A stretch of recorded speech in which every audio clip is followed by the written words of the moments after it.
Vijojnë debatet e forta mes Rozanës dhe Eglit, ku i përfshirë është edhe Gjesti. Egli pretendon se Rozana po tenton që ta nxjerrë atë xheloze në sy të publikut. Rozana: "Këtu historinë e partnerit e kam sjell me një letër.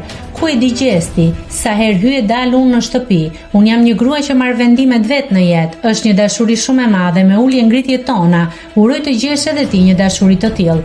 Egli nuk sulmon Gjestin, se e do, dhe do faktorizohet në lojë, dhe do më sulmoj mua. Egli: "Ti vetëm përdor ato që të gjon poshtë e lartë, kur ti bëjnë ty nuk të vjen mirë, kur i bën ti, bën lojën tënde."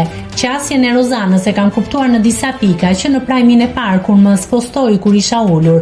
Gjesti ka ardhur në shtëpi, kanë pasur një hedhje të dy në pishin. Rozana donte të më nxirrte mua xheloze për Gjestin. Këtë lojë e bën me djemtë e shtëpisë, donte ta bënte edhe për mua. Rozana sjell në këtë shtëpi fjalën posesive në një bisedë me djalin që pëlqeja.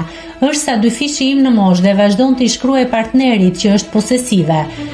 Unë nuk ndjej xhelozi, ajo ka dashur të më bëj mua pis. Rozana: "Je mashtruese ka libri." Egli: "Ti je provokatore, në mes të debatit përmend mamin, babin, kthen të pasmet. Kjo je ti." Rozana: "Nuk ja kam përmendur prindrit, më ka thënë ke moshën e mamit tim." Egli është xheloze për këdo.